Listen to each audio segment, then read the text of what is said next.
The digital landscape continues to evolve as OpenAI starts to democratize access and Pizza Hut embraces a AI-first policy. For more on these stories, I'm joined by Dr. Karen Sutherland from the USC. It's wonderful to see you. Will OpenAI's decision to remove that sign-up requirement expand this beyond what we've seen before? I think this is in response to a number of things. So I think they hope so, but I think it's coming from, as we talked about a few weeks ago, Musk's lawsuit about making sure it is more a democratic use of AI, making it open source. But I think too, the actual usage and adoption rate has actually dropped recently. When it first opened, everyone was clamoring to get an account, and then it was hard to actually get on there.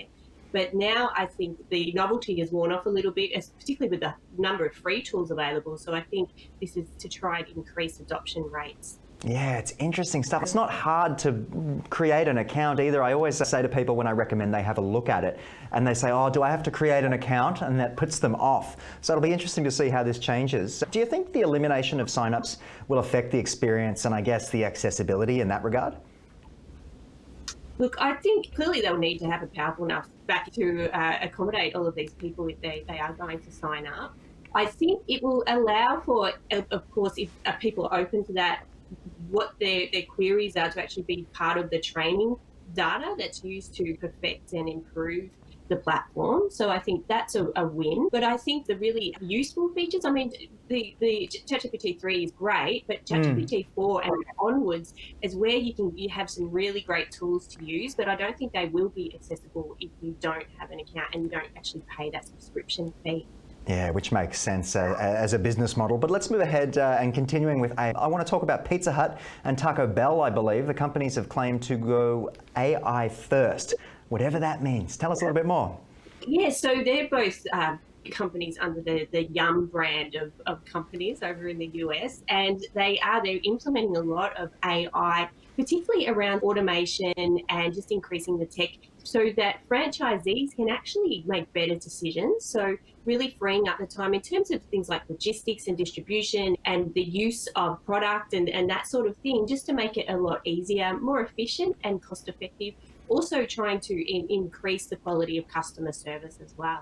Yeah, can you point out any specific AI technologies that Yum brands are planning to integrate into their operations when it comes to food production or safety, etc.? I think it's largely around things like the ordering of food, so it'll be AI driving that, knowing when things are down and they're reordering. But also, I think it's going to be largely part of their apps that are customer facing as well. I think that's going to help to customize that experience for patrons of these brands.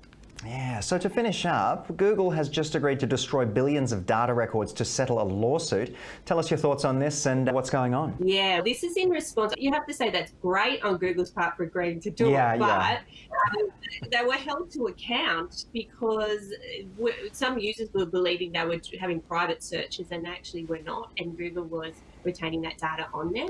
And so in response, Google has agreed to actually destroy billions of data. And this is going to be an argument that keeps coming up again and again. I don't know if you've noticed, I don't know if it's a time of year thing or in response to this, but over the past few days, I keep getting emails from platforms I'm signed up to saying they're changing their privacy policies around data and things like that. And so I'm wondering if this is actually going to affect a lot of platforms and tech companies. Yeah, I've been definitely seeing a little bit more, and they're trying to explain what's going on. And of course, I just click OK and move on with my life.